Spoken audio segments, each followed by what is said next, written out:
The bilateral relations between Nigeria and Canada has continued to grow stronger with increasing trade opportunities. In 2018, Nigeria became Canada's second largest bilateral merchandise trading partner in sub-Saharan Africa, with reciprocal merchandise totaling $948 million.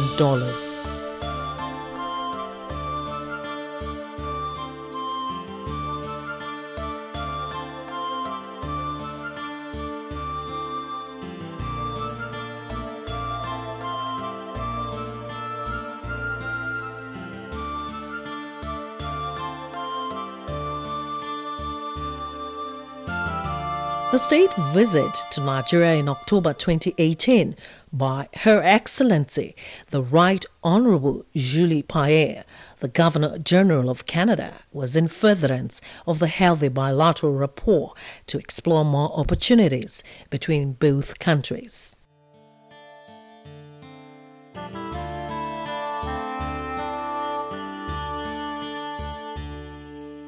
The Canadian delegation was received on arrival by some ministers of the Federal Republic of Nigeria, led by the Minister of Foreign Affairs, Geoffrey Onyeama.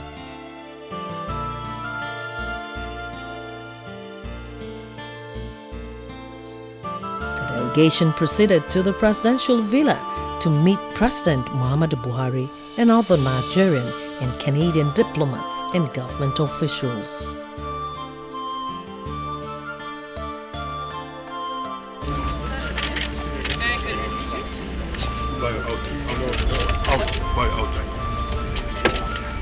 Sit down. Sir, how are you? Very nice meeting you.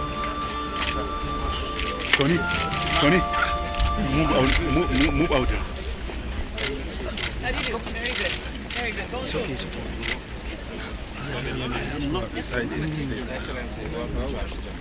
Thank you, sir. Very good to see you. Very good to see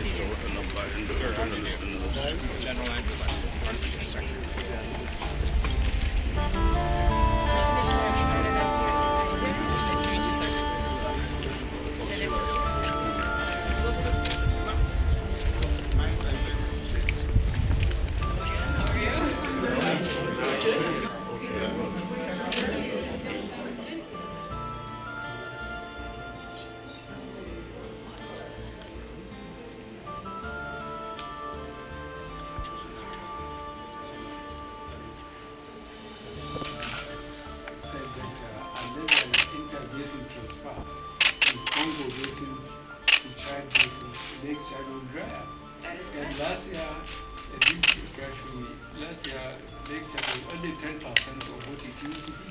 10%. And the consequences of climate change, people beside the Sahara Desert and the Mediterranean and go to Europe. My sincere thanks to you, President Buhari, for welcoming our delegation here to beautiful Nigeria. I am blessed to be accompanied by eminent Canadians, government officials, member of parliament, leader of our society, from arts to culture, business sector, health and development fields. We hope to have very fruitful discussion, and we already started this morning when we visited the African University in Science and Technology, which is right here in Abuja. Nigerians are very generous with their time and with their heart. And we know that for a fact in Canada because we have such an impressive Nigerian-Canadian diaspora. Nigeria is home to incredibly deep and varied history and tradition. Nigeria is an important regional power, the most populous country in Africa, the largest economy, an influential center of arts and culture, dance, literature, folklore, music, and film. Our two countries have been friends and partners for decades, and we would like to continue in that fashion. We have many common interests in matters as diverse as education, innovation, trade, culture, and sports. We are not the powerhouse in soccer that you are, but in hockey, I think we have better grounds than you do. At the heart of our relationship, Mr. President, are the ties between our two people. and they are on the rise, with more than 10,000 Nigerian students studying currently in Canada, the most of any sub-Saharan African country. We also have this diaspora I mentioned, and in our delegation we have the blessing of having a professor of law at the University of Ottawa who is from Nigerian origin. The 5,000 plus Nigerians who live in Canada and call Canada home contribute to our fabric, and we are so enriched by their presence. I am very pleased also that during this visit, one of our priorities will be to meet and celebrate the vibrant youth of Nigeria. Our visit is really focused on 3 themes and sectors for which Nigeria is already very rich. It's young people, its innovative spirit, and the use of technology for advancing its prosperity and making sure that its richness and growth are for everyone. Of course, this afternoon, we are also very much looking forward to visit the National Space Research and Development Agency, Nigeria Space Agency, and to highlight the ways in which science and technology and innovation can help monitor what's happening on the ground and improve our lives. You may or may not know, but before becoming Governor General of Canada, I served my country on board spaceship as an astronaut. Nigeria is the largest investor from Africa in Canada. The number of Canadian companies doing business here have grown significantly in recent years, and we really hope that this delegation will foster even more trading and commerce between our 2 countries. As you mentioned, Mr. President, this morning, in your words, development assistance is another sphere of cooperation that we take much to heart in Canada. Our contribution to support the health and rights of those most in need, with a focus on women and girls, is something that is dear to the Canadian people. We're also working together to strengthen the ability to respond to outbreaks of disease, improve primary health care delivery, and increase business opportunity for all. Clearly, security and stability in Nigeria are vital for this entire region, and Canada is committed to cooperate and work together with Nigeria on this front as well.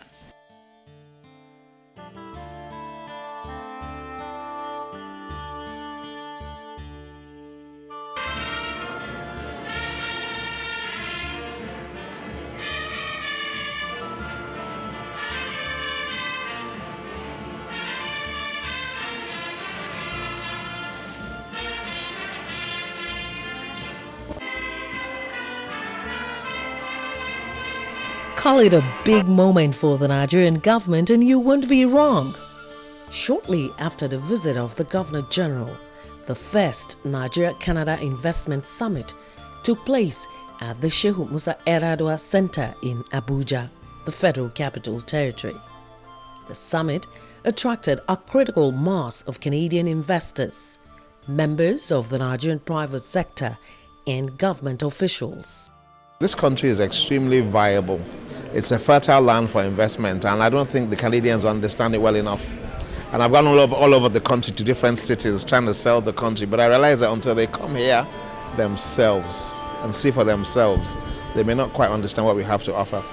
So if you listen to what Monica Rovers had to say yesterday, Canadian, she said that when she came here, she came to appreciate the warmth, the hospitality, and the general knowledge that our people have. I'm listening to the speaker that spoke yesterday, the VP and the Minister for Industry and Trade, and all the other people that took part, the NIPC CEO. I mean, the Canadians clearly came away with a better understanding. And what this means is that they can go back to their country and begin to spread the word.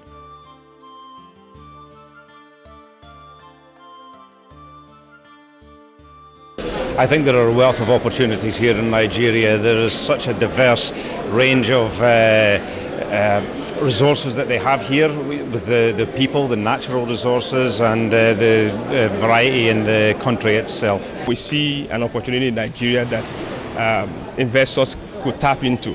And we have done our research, and we've seen that one of the areas we can go into is agri-processing. In aviation, all of those things that we say we will do, the entire roadmap itself is private sector led and driven.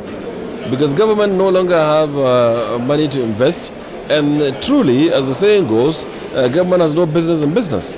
I mean, they should continue to provide the enabling environment and turn out the policies that will make people to invest and create wealth. This project is, it's the best value that you can get. Out of the new green energy projects, wind, solar, these are fantastic. They are the future, and it's the way that it has to go.